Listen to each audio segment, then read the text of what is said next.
C'est bon pour toi? Ok pour le clap.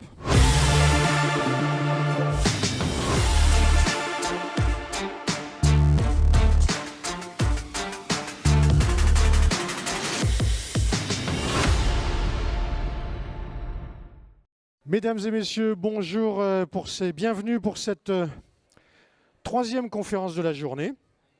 Les conférences s'enchaînent. Hein, Joël, on est sur un rythme effréné. Welcome for this new conference this afternoon. It's been going and it's going well. We've had some very interesting debates. On a eu de très bons débats ce matin sur la sustainability, sur le développement durable. Et cet après-midi, donc, nous nous intéressons à un nouveau sujet qui est celui de l'ouverture du marché du kayak, de l'ouverture du business du kayak, de la pratique du kayak au plus grand nombre, à plus de gens. Autrement dit, la question c'est comment faire venir plus de gens à la pratique, à l'achat, à l'utilisation du kayak. Hein, Joël, c'est comment faire venir plus de gens dans notre secteur. Et dans tous les sports de pagaie, bien évidemment, puisque nous ne sommes pas là uniquement pour le kayak. So the question this afternoon is to get ideas about how to drag more people more often in our activities, in our water activities, be it paddle, be it stand-up, be it kayak, be it canoe. And in order to do that, donc pour faire ça, nous avons demandé à des professionnels de différentes parties du secteur. Alors, comme vous le savez, le secteur, il est composé de gens qui font de l'événementiel, de gens qui s'occupent de pratiquants dans des clubs. Il est composé de gens qui ont des affaires, qui font du service providing. Il est composé de manufacturiers, il est composé de magasins. Alors, on est allé dans le salon et on est allé trouver ces spécialistes, chacun dans leur domaine, qui vont cet après-midi nous donner des exemples, des idées, des expériences qu'ils ont pu avoir sur la façon d'attirer de nouveaux pratiquants, de nouveaux clients dans notre secteur. As you know, the sector is composed of many different parts. There is events, practitioners in clubs, people providing service, manufacturers, shop owners. What we've done is that we decided to go around the show and pick up specialists from different parts of the world, actually, to ask them a return of experience to give us ideas on how to drag new people into the activities, the water activities. Alors, cet après-midi, nous accueillons, alors bien sûr, Joël Doux, que vous connaissez très bien, qui est publisher, qui est dans un magazine de canoë et kayak. Et puis, nous avons également avec nous Gianni Capaille, je prononce bien, de la Fédération française des sports de kayak, de canoë-kayak, la FFCK, que je ne présente plus. Catherine Bloomberg, qui vient, elle, de Suisse, Suisse allemande, et qui est une professionnelle du service providing. Alors, elle a aussi une autre casquette, c'est qu'elle est présidente de SOA, le Swiss Outdoor Association, et puis c'est la secrétaire d'ECO, l'Outdoor Confederation of Employers. Je ne me rappelle même plus du nom de notre propre organisation. Voilà. Et puis nous aurons Coran Addison, qui lui est manufacturier, donc qui fabrique des kayaks. Et puis en principe Joël Delouis, qui est propriétaire d'un magasin et qui nous donnera quelques idées. So we've got a nice panel of 5 different people. Joël Delouis, he's a publisher and specialized in events. Gianni Capaille from the very well-known Federation of France for kayak. Catherine Bloomberg, who is not only a service provider in Switzerland, but is also the president of SOA, the Swiss Outdoor Association. Coran Addison, who is a manufacturer. And Joël Delouis, who is a shop owner. So we've got these 5 people, we could say, can represent all the different aspects of the sector. Before we get going, I would like to show a little movie to you. Un petit film avant de commencer qui concerne l'événementiel, qui me permettra habilement de passer la main à Joël Doux tout de suite derrière. On regarde, voilà une des façons qui a été trouvée pour attirer de nouvelles personnes dans notre activité. Et Joël vous commentera ça après. This is one of the ways that's being used to drag new people into our activities. Aujourd'hui, on est sur la 11e édition de la Lyon Kayak, événement organisé pour faire une descente sur le Rhône et la Saône. C'est une très belle édition cette année puisqu'on a beaucoup de participants, on a plus de 1000 bateaux qui vont être sur l'eau, donc environ 2000 participants. On a la chance d'avoir le soleil avec nous. On est très heureux d'accueillir tous les Lyonnais qui vont pouvoir venir profiter de l'eau avec nous ce week-end. On y va, c'est parti, ready, set, go!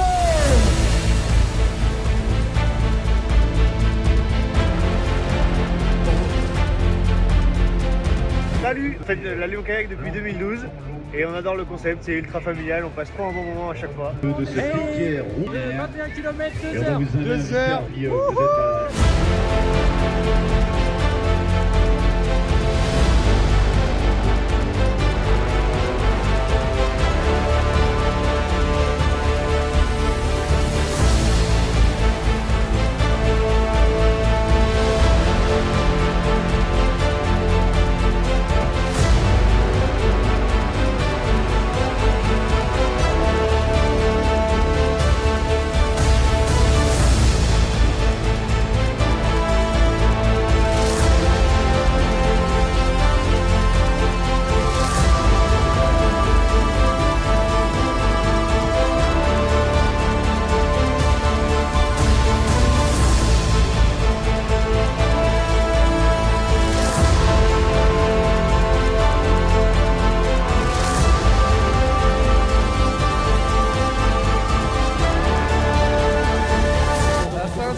Explosé. Ça s'est super bien passé. On a vu des beaux endroits, c'était super sympa.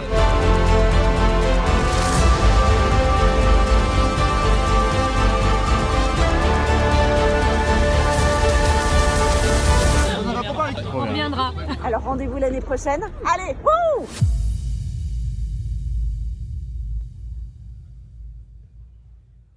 Bravo, bravo pour cette organisation. Eh bien, ça me permet de te passer tout de suite la main, Joël. Well done for this organization. It's all in your hands now to comment all this. What did you do? How did it work? Écoute, comment je l'ai fait, ça s'est fait sur plusieurs années, évidemment. Le principe, vous l'aurez compris, c'est d'essayer de mettre le plus de personnes ensemble sur l'eau qui se propulsent à la pagaie. C'est ouvert à toutes les formes d'embarcation. Et voilà, c'est un événement qu'on veut sportif, bien sûr, c'est du sport, mais qu'on veut festif, convivial, solidaire. On a une grosse dimension de solidarité, éco-citoyen, puisqu'on a une opération aussi de ramassage de déchets qui se fait à cette occasion. On a plus de 300 participants qui ont ramassé un peu plus de 400 kilos de déchets, dont 220 recyclables de mémoire. Et donc c'est toute cette mixité de fonctions d'un événement, de différentes facettes. Il y a de la musique, c'est festif, c'est intergénérationnel aussi. Et tout ça, en fait, ça résume ce que moi, je crois qu'on peut considérer comme un événement participatif aujourd'hui. Et en fait, j'ai voulu retranscrire ce que moi j'observais dans d'autres sports, puisque j'interviens, comme tu le sais, dans différents autres sports outdoor, le triathlon, le trail running notamment. Et ces événements participatifs ont montré un peu le chemin de ce qu'on pouvait construire.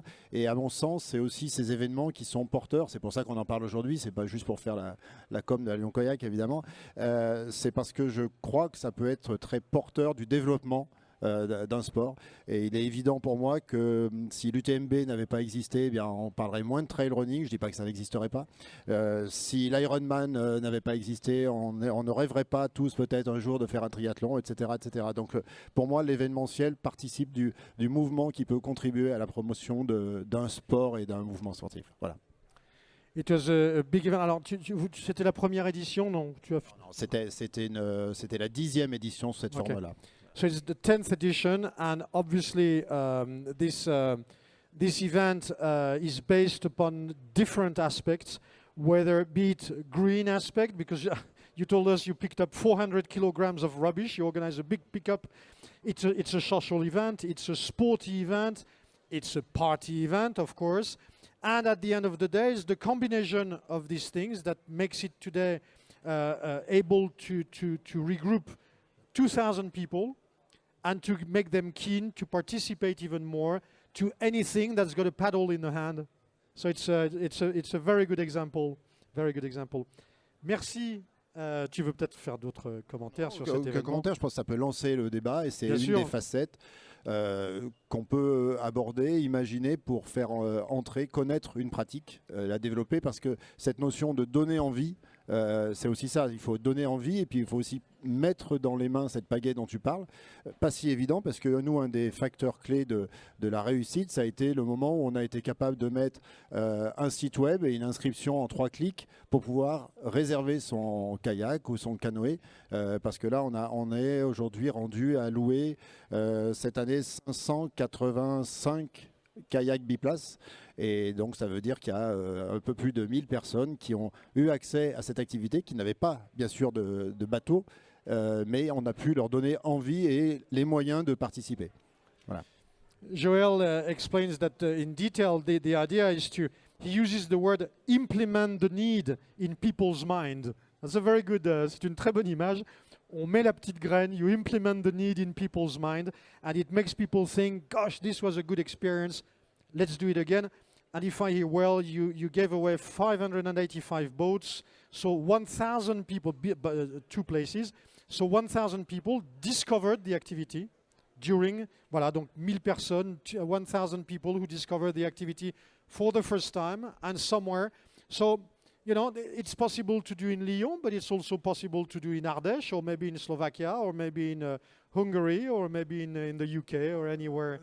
Gianni, tu pourras te dire qu'on a un projet, j'ai proposé il y a maintenant plusieurs années à la fédération de décliner ce concept sur d'autres lignes, et la fédération a dit oui, et nous on n'a pas encore bien réussi à décliner ce concept et organiser ce tour, mais on y croit encore et on va y arriver, j'espère. So there is the idea of a tour also that is being thought of, that is being addressed, maybe in conjunction with the federation, which gives me the opportunity to pass the mic to the federation because they've got ideas as well.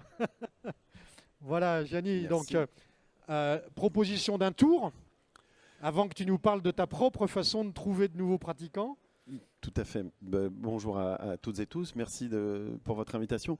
Effectivement, avec Joël Doux, la fédération s'est intéressée à ce qui se passait à Lyon depuis maintenant presque 10 ans, avec la volonté de décliner voilà, cette manifestation qui a pris de plus en plus d'ampleur sur différentes villes.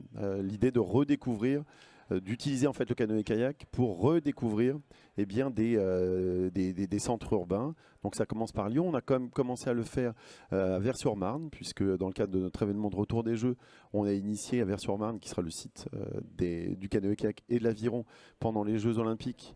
On a fait 2 éditions déjà de la petite sœur, on va dire, de la Lyon Kayak. On va dupliquer cet événement à Amiens, pas plus tard que le 9 octobre, à Amiens, dans la Somme.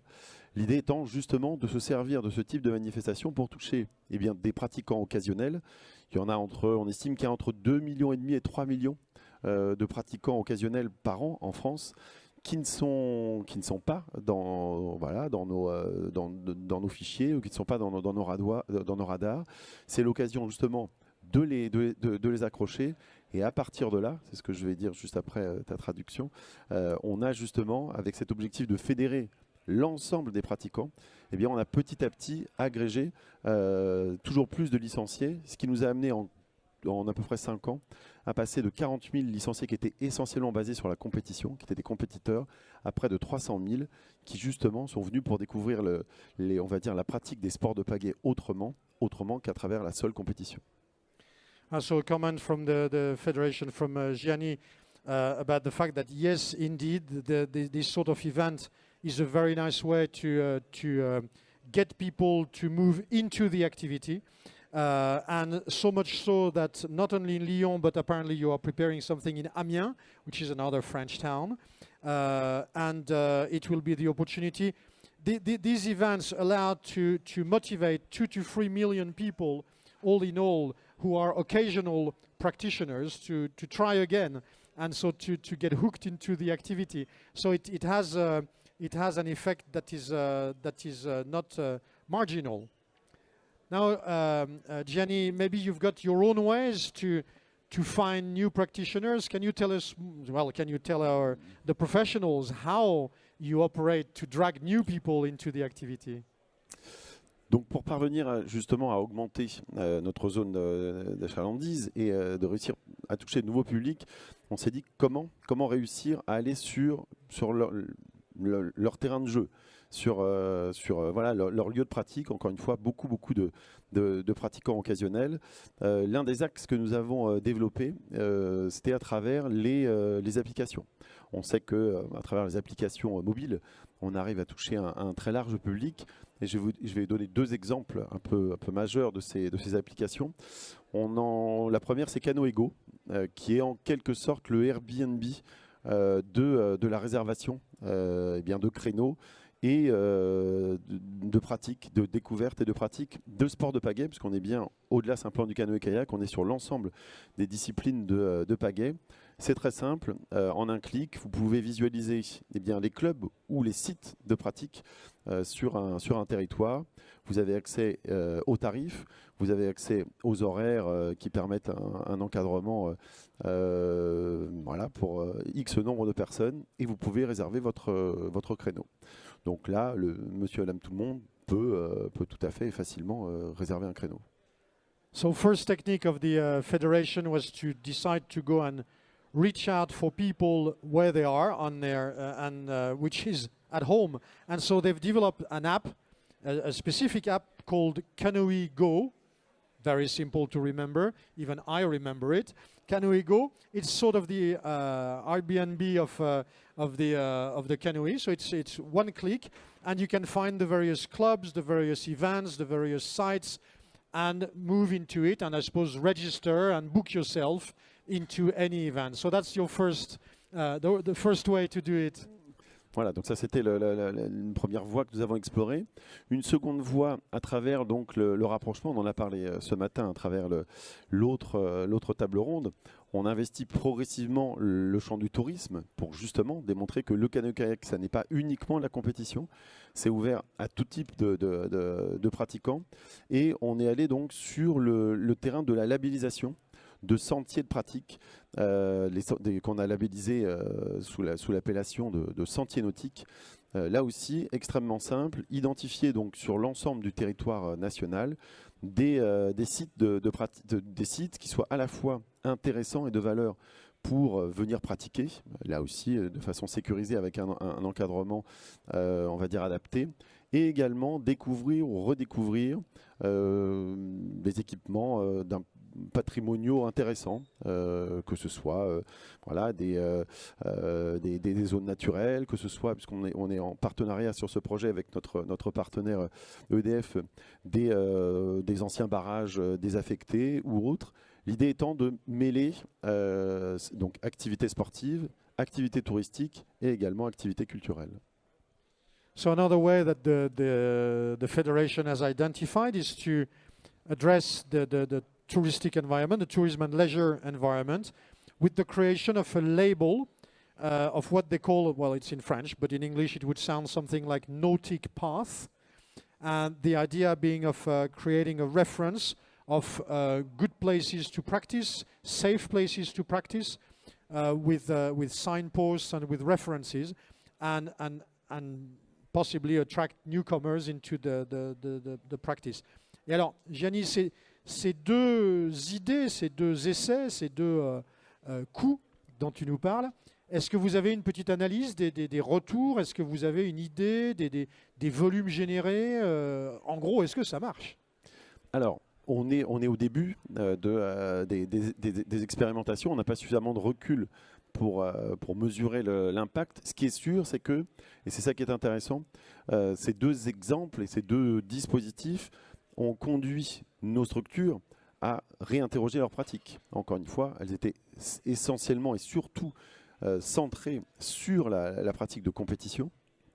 Là, l'idée est de dire, on ouvre la structure, on ouvre les clubs, on réinterroge nos pratiques, notamment par rapport aux conditions d'accueil de ce nouveau public qui ne vient pas chercher les mêmes choses.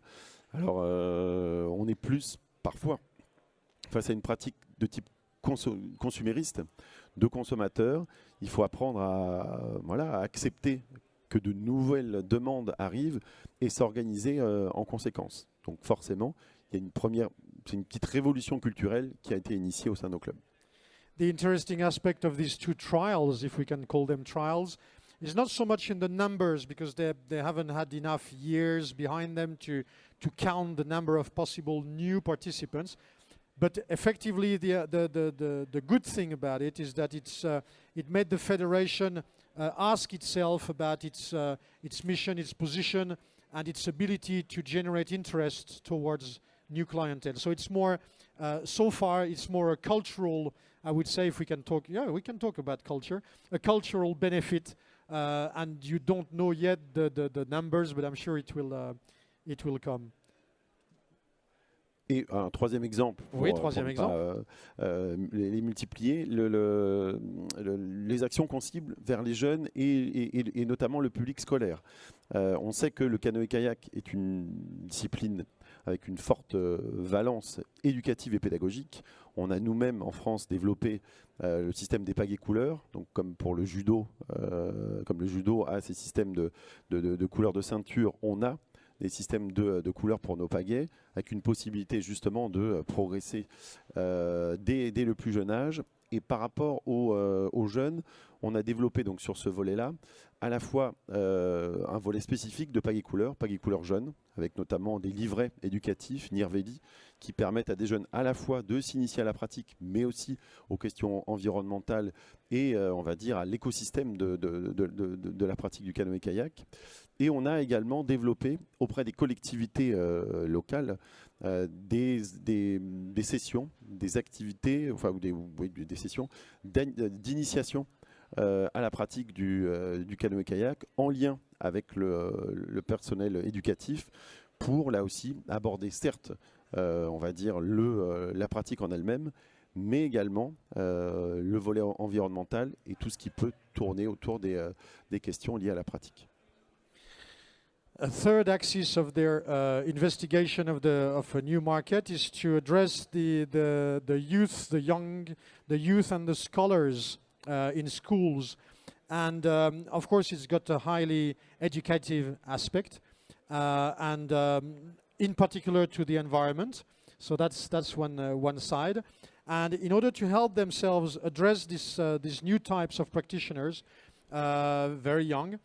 They've developed a system called paddle color or color paddle, which is based on like judo or like this sort of activities where you go from probably, I don't know it, but it's probably from the green to the blue to the red to the black to the whatever, to the double black or something, and in order to create a belonging experience.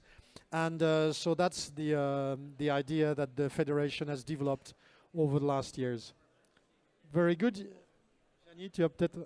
Non, voilà, juste pour dire que notre volonté est justement de diversifier les types de pratiques, encore une fois, en ouvrant, et je parlais de révolution culturelle pour nos clubs, c'en est une, en ouvrant aussi la possibilité de se licencier en dehors d'une structure club et de pouvoir justement toucher, de changer totalement l'approche qu'on peut avoir de la pratique et de l'adhésion, on va dire, au code d'une pratique. Yeah, it's certainly a new way to approach for the federation. It's a new way to address the issue. Merci beaucoup. Merci à vous. Thank you very much. There will be questions maybe afterwards. I wanted to let Catherine speak, but I think our friend Joël Delouis needs to go, so we will ask him a question. Oui, je voulais vous proposer le témoignage de Joël, un très joli prénom d'ailleurs, je ne sais pas si tu le connais. Parce que Joël, tu dois nous quitter. En fait, Joël est là et Joël est le créateur d'un magnifique shop Espace Montagne dédié à l'ensemble des sports outdoor. Il est très présent dans le milieu de la montagne, du ski, etc. Et j'étais très heureux de voir qu'il y a quelques années, il s'est proposé de vouloir proposer des sports de pagaie, hein, des éléments de sport de pagaie, et je pense que c'est intéressant d'entendre son témoignage sur la difficulté qu'il a aussi à entrer dans ce sport en termes de formation, de connaissance peut-être des produits, oui. Si tu veux témoigner. Oui, bien sûr. Donc c'est vrai que moi, à l'instar des magasins outdoor, on va dire aux États-Unis, Nouvelle-Zélande, Allemagne, je me suis dit, on a déménagé il y a 5 ans sur 1300 mètres carrés, donc on avait de la place. Et c'est vrai que même si je ne connais pas beaucoup les sports d'eau, ça m'a toujours fait rêver. Hein. Donc je me suis dit, on va proposer ça. Donc il y a 5 ans, en 2017, on est rentré là-dedans, mais je ne vais pas dire que c'est la jungle, mais quand on ne connaît pas, c'est compliqué. Et donc du coup, on a commencé à travailler avec Gumotex. Hein. On s'est dit, on va faire que du gonflable. Et puis avec des marques type Fanatic pour du paddle. On va dire le démarrage a été plutôt pas mal. Hein. Mais j'ai été tout de suite très très étonné parce que quand je contactais, contrairement au milieu du ski de la montagne, où on est très très suivi par nos partenaires fournisseurs, là j'ai l'impression que j'étais dans un monde, je sais pas, mais je vous cite un exemple, Fanatic, je leur fais une commande, bon très bien, sur un salon. Et donc le commercial me dit, bah, je passerai, mais je l'ai toujours attendu, il n'est jamais venu. Hein. Pourtant, il habitait à 30 km. Hein. donc là, je me suis dit, c'est quand même assez étonnant. Là, je prends un autre exemple que je connais très bien, le monde du ski.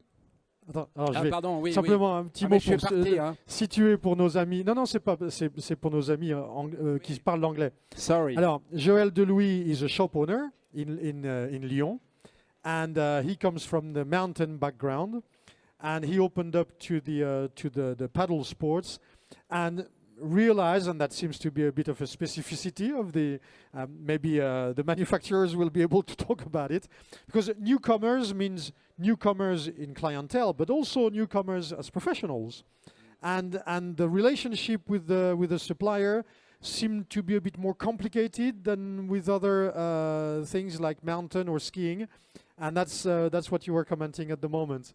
More from you, Joël. Exactly. Yes, sure. Vas-y. Ouais. Oui, c'est exactement ça.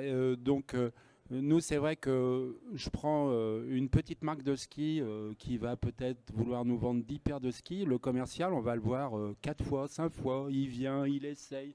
Si on lui dit non, il revient. Je suis venu l'an dernier sur ce salon. J'ai laissé 5 cartes de visite. J'ai eu aucun appel.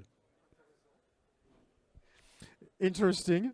It means that maybe if we want newcomers, we want to change a few things on this issue. Peut-être qu'il faut, effectivement, on verra si. Alors, j'étais assez content parce que, entre parenthèses, on a très bien démarré pendant 4 ans. Et cet été, je ne sais pas pourquoi, ça a été un été catastrophique au niveau des ventes. Donc, merci de ne pas être venu nous visiter. So, Joël mentions that this summer has been difficult with the sales, probably linked to the fact that there was hardly any water. So, but in any case, it's interesting that the trade, the manufacturers, maybe not reacting the same way as in other activities. We'll have to look into this. Oui. Alors peut-être, je pense qu'il y a beaucoup aussi de ventes en direct, hein, des fournisseurs, je ne sais pas, mais parce que je prends l'exemple de Lyon, c'est quand même une ville, il y a un peu plus d'1 million d'habitants. À part le vieux campeur et nous, il n'y a plus aucun revendeur. Donc ça pose question, parce que chaque fois que je vais sur un lac ou sur une rivière, je vois des tas de paddles, des tas de kayaks. Où sont-ils achetés? There's only 2 shops left in Lyon that sell paddles. Interesting. Yeah, where do they come from? The others? It will be interesting. Thank you very much. Merci Joël de ce témoignage. Pas de quoi, merci. Et alors, on a entendu donc la Fédé, on a entendu l'événementiel. On vient d'entendre un commentaire d'un magasin. Comment y rentrer? Ça a l'air un petit peu plus compliqué de rentrer dans le métier, dans le secteur. I would like to ask, unless you need to... Peut-être faire réagir Coran après. Viens. Oui, viens nous rejoindre, Coran. Voilà. Alors, Catherine, you are the next one that I want to ask. Donc, Catherine, je vais te présenter en français. Je t'ai déjà présenté. Mais la question qui se pose, donc, c'est vous, les service providers, en général, et de ton expérience, parce que tu es aussi la présidente de SOA, de la Swiss Outdoor Association, donc tu discutes avec des tas de professionnels, avec beaucoup de professionnels du raft et du canoë-kayak. quelles sont les typologies de vos nouveaux clients? Vous les trouvez où? Vous les trouvez comment? Et quelles conséquences pour les affaires? I'm asking Catherine, she's a service provider. As president of Swiss Outdoor Association, she knows a lot of providers in Switzerland. So the question is, how do you find new clients? What are the consequences for the service providers? What is your trick, your advice to our friends seeing us today? Okay, thank you. I like to give 3 examples as well. Yeah. First one is we created a new product a few years ago, which is a family tour. It's for rafting, and it's basically our normal rafting trip, but at a very, very heavily discounted price for families. That had the advantage that we could go to all the regional hotels, and they could include that tour into their weekly programs. A lot of hotels have got week programs what their guests can do. So we've got Wednesday as family day, and they could include that trip into their weekly program, which meant that we were visible in the hotels, and they liked it because we were actually giving them a great product to include into their week. Alors, premier exemple de la part de Catherine. Pour une fois, je vais traduire en français au lieu de traduire en anglais. Premier exemple de la part de Catherine, ça a été de se dire, je vais créer un nouveau produit. Donc là, ils se sont penchés sur le produit famille, avec ce qu'ils appellent le Family Tour, le tour famille, hein, ça n'a pas besoin d'être traduit. Alors, gros avantage, c'est que ça a permis d'aller démarcher des hôtels, notamment, qui ont des programmes semaines et qui, du coup, se retrouvaient avec la possibilité d'inclure un produit spécifique pour leur famille. Donc, on est sur un ciblage particulier avec les familles, avec un produit adapté. Donc, on est sur un special product qui s'insère dans les produits habituels et qui permet d'attirer une nouvelle clientèle. We also found that this had a nice side effect because our customers are still mostly Swiss. We're not a very cheap destination, so we had a lot of well-off customers coming with their families, liking our product, and then bringing back their companies paying full price and not the discounted family price. Alors, un commentaire intéressant sur les retombées de ce nouveau produit, et du coup, ça donnera peut-être envie à certains de le tester. C'est qu'en fait, en touchant les familles, ils se sont aperçus qu'ils touchaient des pères et des mères de famille qui avaient aussi des business et qui, du coup, ayant découvert l'activité via des sorties familiales, eh bien, revenaient avec leurs entreprises pour faire des sorties, des corporates. Et donc, là, pour le coup, là, ils payaient full price, puisque la Family Tour est assez discountée, si j'ai bien compris. Par contre, derrière, quand les business reviennent, donc effectivement, c'est une bonne façon d'accrocher de nouvelles clientèles. Alors, s'il y en a qui veulent prendre des notes, là d'ailleurs, hein, pour leur prochain marketing plan. Alors, second example, Catherine. Second example is new customers. You mentioned ECOE, the European Confederation. Last year, we had a webinar with an interview with a guy from New Zealand. Years ago, he broke his back. He's tetraplegic since, and he is trying to advertise that people with special needs can actually do adventures as well.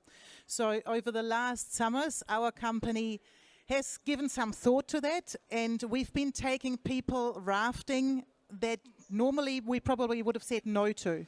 So we have got different rivers. It's a matter of which group you can take on which level of difficulty in river. On one of the easier rivers, we had people that were blind, surprisingly enough. On one of the intermediate rivers, we had people that are deaf, which for everybody who knows about rafting knows that this is a little bit of a problem if they don't hear the commands of the guide sitting in the back. And we also had people with only one leg or people that couldn't walk coming onto our trips rafting. So, we followed the advice that was given in that webinar, and maybe you can mention later where you can look this up. I'll just let you translate first before. Voilà, alors deuxième essai, deuxième nouveauté, deuxième tentative pour approcher de la nouvelle clientèle, eh bien, c'était de s'intéresser à la suite. On avait fait l'année dernière, pour ceux qui étaient là, on avait fait un webinar avec Jeza Williams, qui est un néo-zélandais qui est dans une chaise roulante et qui est un spécialiste de la outdoor, hein, qui faisait du canyon et qui fait du conseil en adaptation des moyens dans la outdoor pour pouvoir accueillir des personnes handicapées, des personnes, ce qu'on appelle en anglais les special needs.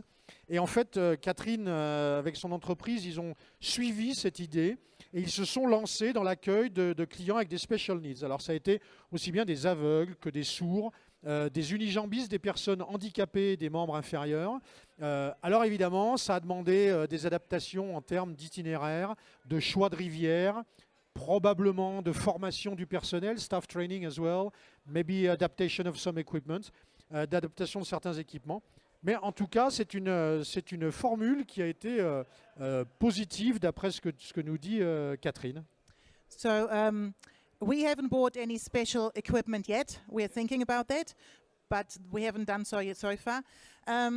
Jezza talks about advanced customer care, and we would like to use a second term with that, advanced customer care plus mitigating risk. So, and the key to that for us is really communication. We need to talk to these people prior to the trip. We need to understand their special needs, how special they are, and we need to find a way to adapt the trips to their needs. In most cases, that's relatively easy, surprisingly easy, but the key is communication beforehand. And these people tend to know what they can do or cannot do. So it's a matter of if we can fit our risk management to their needs. Alors, les adaptations, pas encore sur le matériel, me nous dit Catherine, mais en revanche, c'est ce groupe de personnes qu'on appelle, c'est un peu des clients avec des soins spéciaux ou avec des besoins spéciaux. En France, on n'a pas forcément de terme générique dans la outdoor. Il faudra qu'on en trouve un, mais qui implique plutôt une gestion des risques avec un gros aspect de communication. L'erreur est de penser qu'on peut se substituer à ces gens-là. En fait, ils savent très bien ce dont ils ont besoin. Et en communiquant, on arrive à avoir de l'information et du feedback et à adapter la prestation finalement assez facilement ou peut-être plus facilement qu'on l'imagine. Alors, d'ailleurs, je pense que le webinar qu'on avait fait avec Jezza, il faudrait qu'on le mette en ligne à la suite de la vidéo qu'est en train de réaliser notre très bonne équipe Melba, donc une société qui fait des vidéos et qui nous fait un travail exceptionnel cet après-midi. Voilà, alors troisième exemple. Troisième example is that we have made 1 week-long summer camps for young people, not very young teenagers. This is not so much about getting new customers, but potential staff. We all have staffing problems, and for example, in one of the last camps, we identified some people that were really keen on canyoning, that really enjoyed canyoning, that showed themselves quite capable at canyoning, and so now we will follow up with them and suggest to them to become canyoning guides, which is not a matter so much of getting customers. Yeah, the camps are great as well, but in this case, they actually help us, hopefully, to find new staff.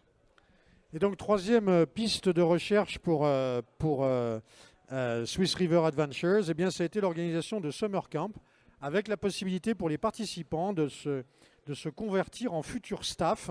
Et donc, c'est par la participation, finalement, que vous avez géré vos situations de recrutement. Et tu parlais de l'exemple du canyon, puisque vous faites du RAV, vous faites du canyon. Et ça a été l'occasion d'attirer de nouveaux membres du personnel par le biais, finalement, du testeur, en quelque sorte. C'est comme un testeur. C'est une excellente idée. Et on rejoint d'ailleurs l'idée de l'événementiel dont on parlait tout à l'heure avec la Fédé, qui nous dit, finalement, j'ai fait essayer à 1000 personnes. Puis une fois que je leur ai mis l'idée dans la tête, ils reviennent, ils prennent le job. OK. Thank you very much, Catherine. Merci beaucoup. Et donc après les service providers, les pratiquants, les événementiels, les shops, eh bien nous allons interroger maintenant Coran Addison, qui est lui, alors c'est un manufacturier, c'est un fabricant. Alors lui, il est super parce qu'il parle toutes les langues. Je ne vais même pas avoir besoin de traduire. Non, je rigole, je te laisse faire dans la langue que tu préfères, je ferai dans l'autre. Et alors, toi, Coran, finalement, ta nouvelle clientèle, où est-ce que tu la vois? Qu'est-ce que tu as essayé pour la toucher? Qu'est-ce qui est dans les tuyaux en ce moment chez Soul Waterman pour trouver les nouveaux clients? C'est quoi le grand trend en ce moment? En français ou en anglais, qu'est-ce que vous préférez? C'est comme tu veux. Je peux faire les deux. Je te ferai l'autre. Ah tu peux faire les deux même si tu veux. Pour commencer, il va prendre ma place, Coran. J'étais vraiment étonné par Joël pour ton événement à Lyon de voir tant de bateaux que ça dans l'eau, du monde qui n'ont jamais fait du kayak. Ce n'est pas des pratiquants de kayak. 2000 personnes dans l'eau, donc 1000 kayaks dans l'eau. Pour moi, qui viens du Canada, c'est quelque chose hors pensée. Vous êtes tellement en avant de nous pour ces choses-là que c'est incroyable. J'avais la mâchoire à terre. C'était pas possible de voir ça. Pour moi, c'est comme... So, just to start with, before I get into any details, Joel's event here in Lyon, putting 2,000 people, almost all beginners, who are not kayakers, 1,000 kayaks in the water in one event, to me is something that's coming from Canada, which is simply beyond real.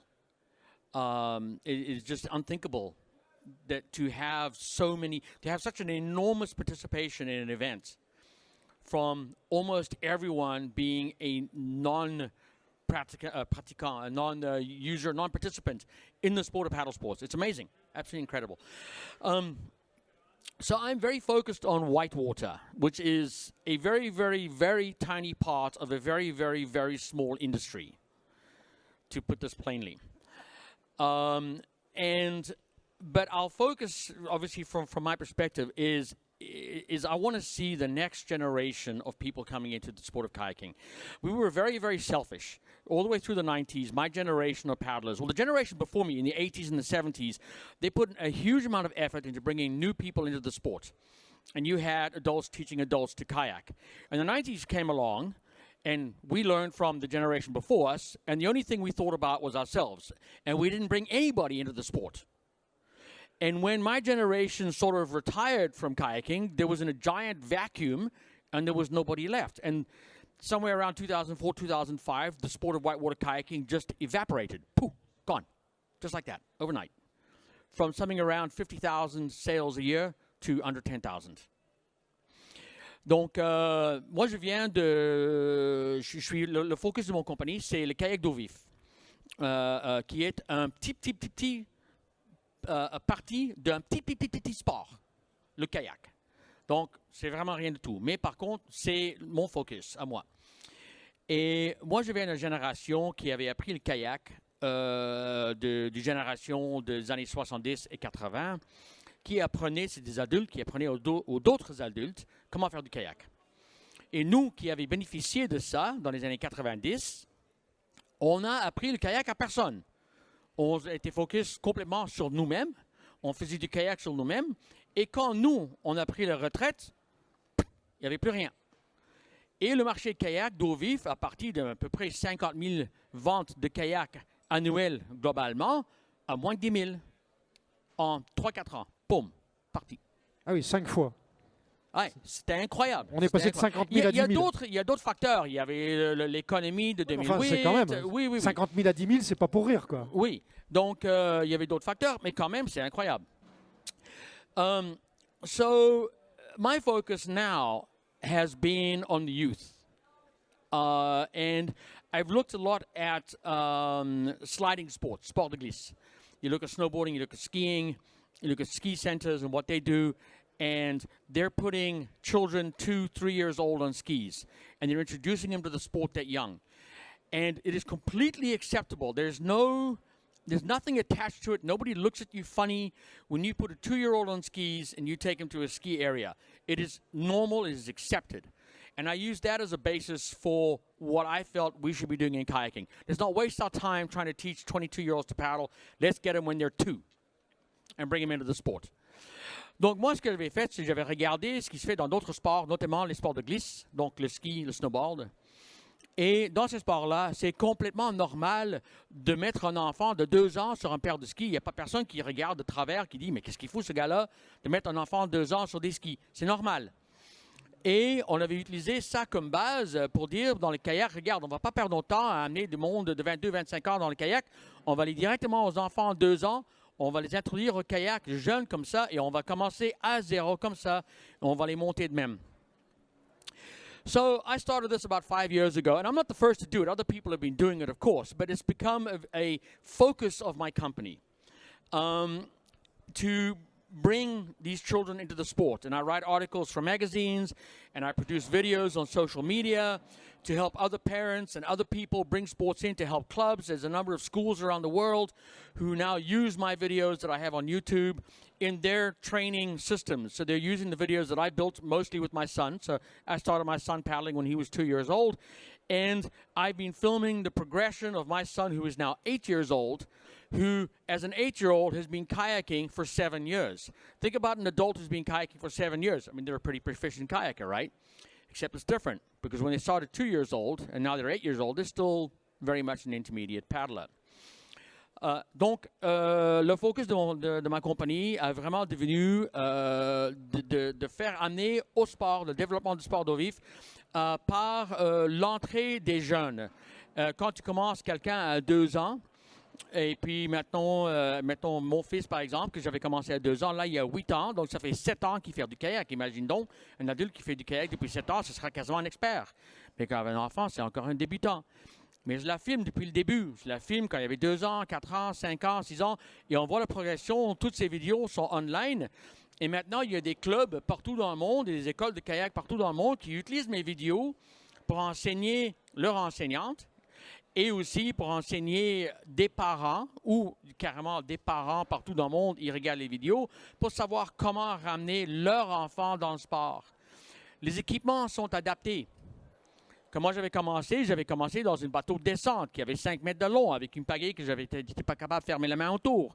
Imaginons, j'avais 5 ans, j'étais dans un kayak de 5 mètres. Là, mon enfant maintenant il y a 8 ans, il y a un kayak qui est proportionnel à sa taille. Il a commencé à 2 ans dans un kayak qui était proportionnel à sa taille, avec une pagaie qui était proportionnelle à sa taille. La différence est énorme. Donc avec l'équipement, avec l'entraînement, on est en train de fabriquer et de bâtir une nouvelle génération que d'ici 5-6 ans, ces enfants-là vont être 12, 13, 14, 15 ans et ça va être des vrais pratiquants de sport. Ils vont quasiment prêts pour aller conduire leur auto et partir avec leurs amis et faire la descente. So these children who are now 8 years old, in 6, 7, 8 years time, they're going to be teenagers, they're going to be driving, and this is the new generation that's going to develop, that's going to bring whitewater kayaking where we need it to go. Obviously, I hope we will see a spin-off of this and these same kind of ideas in flatwater kayaking and things like that, but we will see. This isn't an area that I've been focused on, but I don't see any reason why it wouldn't. And it'll bring us around to your problem of personnel. If you have these teenagers who've been kayaking for 15 years, by the time they're 17, they're going to be pretty good guides and instructors. Donc, le problème qu'eux, ils ont aussi, c'est que c'est le personnel. Tu vas avoir des enfants, ou des jeunes adultes, si tu veux, de 17-18 ans, que ça fait 15 ans qu'ils font du kayak. C'est des experts. Donc, ça va être pratique aussi pour ça. Donc, pour moi, le focus a vraiment été pas d'oublier les adultes, pas en tout, mais de dire, je pense que nos énergies sont mieux mises à attaquer quelque chose qui est, mettons, comme pour un artiste, un blank canvas. Je ne sais pas comment dire ça en français, un blank canvas. Une toile blanche. Une toile blanche, c'est ça. Et de la ramener de là. So, my idea is rather than, not that we're ignoring adults, but rather that we're looking at, let's go grab a blank canvas and a very, very young child and start from scratch and bring him into the sport. And there's the whole ecological part that goes along with that. My son, who's an 8-year-old, is a fanatical environmentalist. He's 8 years old. He cares about the environment. He cares about the rivers we paddle on. Every time we go paddling, Daddy, can I drink this water? No, you can't drink this water. Why not? Because there's industry upstream. Why are they putting stuff in the water? That's not right. This is an 8-year-old. Donc aussi avec le kayak et tout ça, aussi il y a le côté écologique. Par exemple, mon enfant qui est un fanatique d'écologie, si tu veux, déjà à 8 ans, qui est incroyable, il va me demander, papa, est-ce que je peux boire l'eau dans la rivière? Il y a certaines rivières, je dis oui, et d'autres, ah non, tu peux pas. Ben, pourquoi pas? Ben, parce qu'il y a l'industrie juste ici en haut qui dompe n'importe quoi dans l'eau. Mais voyons, pourquoi ils font ça? Donc déjà, ils pensent comme ça. On va avoir une génération qui pense comme ça. En effet, je voulais dire aussi une autre affaire complètement à part qui est en réponse je ne me rappelle plus de son nom, qui parlait là. Joël Delouis. Joël, oui, c'est ça. Ah oui, Joël, c'est un joli prénom. Oui. Qui parlait pourquoi dans l'industrie du ski, Ils ont tellement de Ils me services. répondent tout de suite. Et pourquoi les kayakistes ne s'occupent pas de moi? Exactement. Donc, je porte les deux bottes. Je suis aussi dans l'industrie de ski, ou snowboard plutôt. Je fabrique des snowboards. Et je peux dire pourquoi on a un problème pourquoi ils voient le service dans l'industrie de ski et ils ne voient pas le service dans l'industrie de kayak. Simplement dit, les marges. On fait 3 fois le marge dans les sports de glisse qu'on fait en kayak. 3 fois. Qui fait que le fabricant de kayak a simplement pas les moyens d'avoir la personnel payé qui sont capables de faire le tour de toutes les boutiques. Bien sûr. C'est juste pas possible. So one of his questions was why he's getting service from the ski industry and not getting service from the kayak industry. And there's a very simple response to that: margins. I'm in the snowboard industry. I make snowboards and I make kayaks, and I can tell you right now, it's because of margins. In the ski industry and snowboard industry, you make 3 times the money on your investment than you do in paddle sports. It is simply impossible for paddle sports companies to pay for the personnel, for the number of people that you need to be visiting all these stores that need your help. The money's simply not there because the margins aren't there. Now, that's a whole different discussion as to why that is the problem.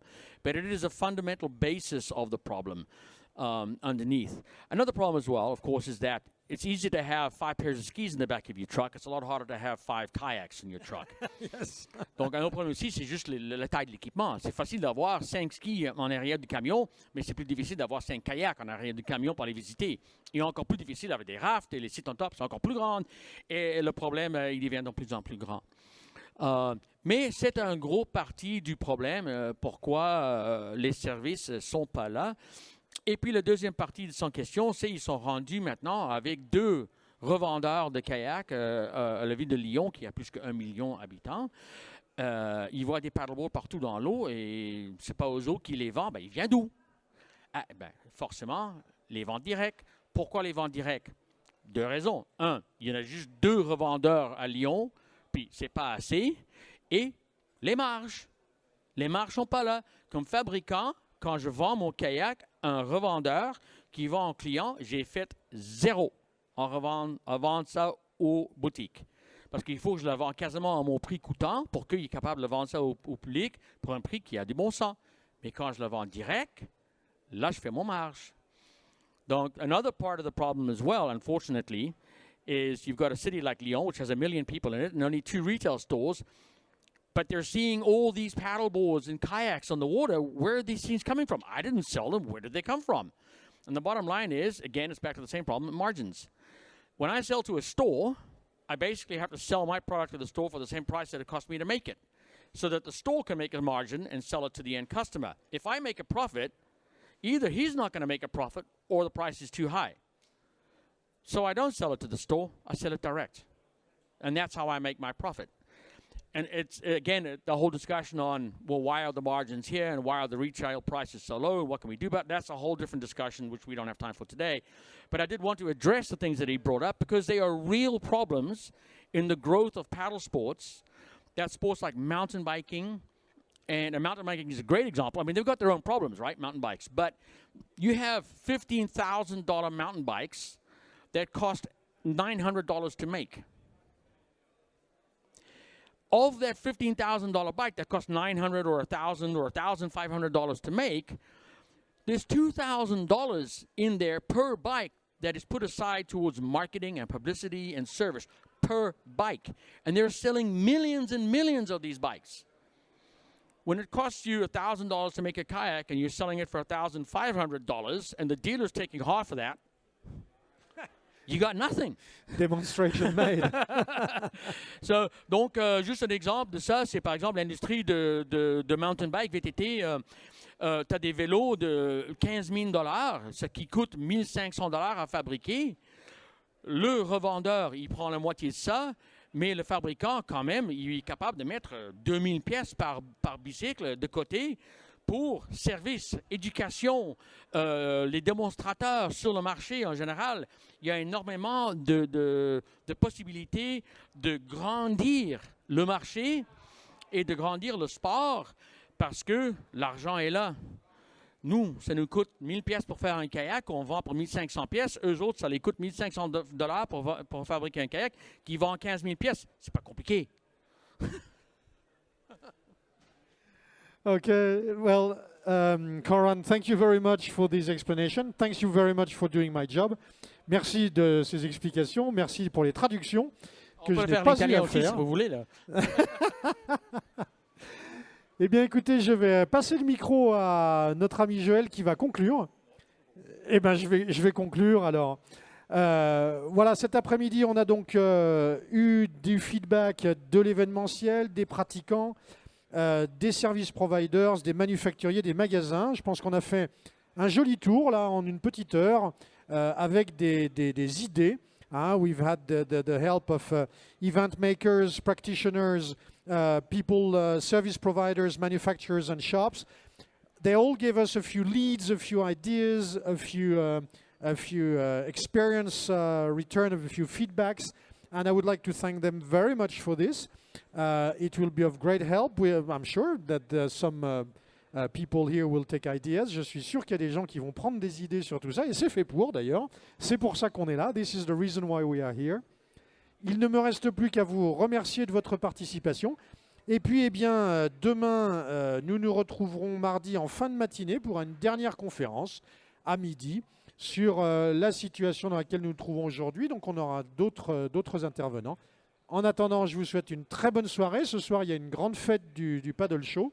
Donc, on se retrouvera tous pour boire une bière. Have a lovely afternoon.